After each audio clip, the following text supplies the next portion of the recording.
In this video, learn how to trade a stock with a new vaccine profitably. Hi, I'm Mike Bellafiore, co-founder of SME Capital, and we're a proprietary trading firm located in Midtown Manhattan.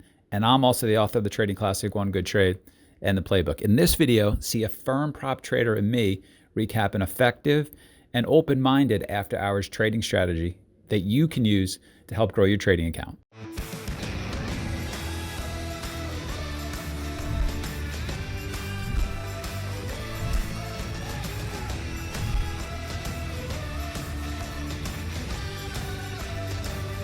I'll be presenting a trade that consisted of multiple intraday breakouts in a momentum name. In this case, it was OCGN, and this is from about a week and a half ago. So I'll start off with the big picture that's going on in the market at the time. Obviously, the coronavirus pandemic is still at the forefront of pretty much everything that's going on in the news, but there are multiple vaccines being approved and distributed, and mass vaccinations have begun in almost every state. And Biden is around 1 month into his presidency. This is the market at the time of the trade, and as you can see, we're at all-time highs. Very bullish. To the name in question, OCGN is a low-float healthcare stock that is heavily shorted and has seen many days of higher R-vol since releasing news of a new COVID-19 drug that is in development. It seems like they're a little late to the game, but that isn't really relevant for the trade that we're putting on here. Short float is around 15% going into this day, but it can be assumed to be much, much higher by the end of the day, which is where most of the trading that we'll be seeing here is taking place. So I don't have a minute-to-minute update on the short float. That's kind of impossible to ascertain, but we can assume that if we're going into the day 15% and a lot of craziness has been happening, this number could be, more than double that by the end of the day. And short squeezes have been a massive theme of the past month. The average volume that this does is about 65 million shares, so it's very liquid. But on this particular day, traded over 700 million shares. On a float, that's only 150 million. Now, the ATR is under $1, but this isn't as relevant when an expansion as crazy as this occurs. So here's the daily chart. Spent all year around $1 a share, very little volume, and a run-up with volume. Once they announced they were working on a treatment, and this becomes a new chapter for the company. They're essentially like a new company. And then this high volume, high price spike day is the day in question that we're going to be talking about. We're breaking out of this range. So we can see that this has a lot of eyes on it, and maybe a lot of people who are trying to short this, saying it's overvalued in the short term, blah, blah, blah. But those people can be trapped. As Dr. Steenbarger would say, that's a technical term, blah, blah, blah. Yes. And in this market, you have to have a sense of humor and you have to understand that term, blah, blah, blah, because it's almost like you have to suspend disbelief in some of these moves. And this is one of them. So we have a parabolic run-up on a Tuesday. It's very bullish. And we go from trading the prior day at about $2 a share to a high of almost $4 a share. And we can imagine on this very high volume day that this is getting a lot of eyes on it, a lot of people looking to short this type of move. A lot of traders see this, and rightfully so in the short term, think that this is unsustainable. And I'm going to bet against this upward price movement and profit when it goes back down to $2. And it does move back down, but what we see over the subsequent 2 days is that it really just consolidates. I mean, it doesn't fade back down to $2 or $1.50. We're staying in this $3, $3.50 range for the next 2 days, and that's actually really bullish for a stock like this. A stock that doesn't have a very large float and has a lot of people trying to short it. The most bullish thing that could possibly happen there is it just doesn't go down, because eventually All it takes is a little bit of short covering to create a lot of short covering. And that's what we see on the 8th when we have the start of a real short squeeze that's confirmed with a lot of volume in the middle of the day. This doesn't coincide with a major news announcement or press release or anything like that. This is just simply as the price is going up, more and more people are exiting their short positions, which causes a positive feedback loop to absolutely rip this thing up to almost $6. And this isn't even the trade that we'll be talking about yet, but a very legitimate trade would be an entry around this $4 mark here over the highs of the day one, where a lot of people are going to have their stops. If you want to learn 3 more real-world setups that our traders use, including the simple setup that we teach all of our new traders, and the setup that turned one of our traders into a 7-figure big money earner, check out the free webinar that we're currently running. Just go ahead and click the link that should be appearing now at the top right-hand corner of your screen. That will open up the free registration page in a new window, so don't worry, you won't lose this video. You can also visit tradingworkshop.com to register for this free intensive workshop. You're going to learn more in a couple of hours from this trading workshop than from years of online education. And here's the 1-minute chart from the day in question. We have a pretty light volume day, still hanging out in that $3, $3.50 range, and then a parabolic run-up tops out about $6 and at about 2 o'clock in the afternoon, and then pulls back into VWAP. And this really gets myself and a couple of other traders on the desk interested because it doesn't absolutely collapse here. I mean, obviously we just went down 20% in 10 minutes, but when you're talking about moves like this, 20%, that doesn't really matter. Houston, were you talking with somebody in the middle of this trade? Yes, actually. Myself and Max Gannick were talking through this trade pretty heavily. Okay. So, we were talking about there are a lot of people shorting this parabolic move thinking that now the backside is in. That will fade off into the close, and this is something to take home short and profit.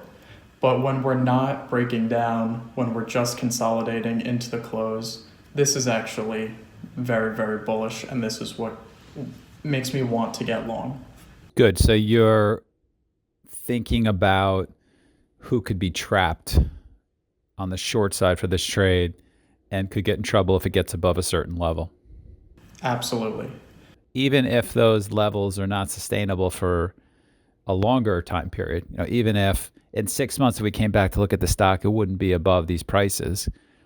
Over the next day, 2 days, hour, 2 hours, if it got above a certain price, the shorts would be in trouble and they could set up a good short-term active trade for you. Exactly. So my plan here is there's been a run-up midday and then a consolidation all afternoon, which is exactly the opposite of what people who are shorting this thing want to see. So I want to buy above that consolidation high and then above the intraday highs in the after hours in anticipation of short covering. And this works for a couple of different reasons. I typically don't take a lot of trades after the market closes, or I haven't in the past, but this is a scenario where that's actually working to your benefit a lot because the liquidity is less in the after hours, and people who are trapped short, a lot of them cannot exit on, just offering in and out. They have to pay the offer for it. And when there's less liquidity, this can cause much greater moves to the upside. I really like what you're doing there. So you're acknowledging that we're in a different market. The market is not going to be always the way it is right now. This is a forgiving market. It's an incredibly strong market. We love it. We'll take it. Let it stay for as long as it's here. It's a very different market than when you interned in, when you first started interning with us, which was lower volatility and stressing on the desk of different types of setups. And what you're doing here is, and I see this as a really strong strength of yours going forward is, one, you're networking. So you're not just sitting there and saying, "Oh, this is turning over. Fundamentally, the stock can't go up anymore. It has to be a short." And and thinking of all the reasons why you guys are right. You're thinking about the other side of the trade. You're thinking of, it would be right if XYZ, it would be wrong if 1, 2, 3. And you're thinking through that, and you're doing that with another trader. That's terrific. And then what I love that you're doing even more, and something super important to be doing in a volatile market, is you're acknowledging that it's new and you're finding the new patterns. You're finding patterns that you may not trade 2 years from now. Very hard to do, to spot patterns in a new market and make them your own quickly. That pattern that you spotted is working. Whether it should work doesn't matter. Whether or not the stock should be higher or lower in 6 months or a year doesn't matter. You're finding what works, and that's what we do here. And I would just say that that's hard for sometimes people to, particularly someone like yourself, who has a very strong engineering background, likes things probably to be neat and tidy and make sense. This is a good job of you of pushing that aside and just understanding what is working right now. Thank you. Thank you. This trade pans out as soon as the market closes. We get a spike, a first move up, where short covering is obviously happening. There are all of these shorts from this high volume area over here who have realized that the day is over and their idea did not pan out, and they're thinking to themselves, well, now I have to cover. And we're in the after hours and liquidity is far less and they have to pay the offer. And that's when you get from, $5 to $5.50 to $6, where I'm buying in two lots, one over the highs of this consolidation, then one over the highs of the day. And then we get this consolidation where I theoretically could have gotten even bigger, and then a rip up all the way to almost $8, and I'm scaling out in 10% lots in this move of strength, which is no doubt shorts covering into the close.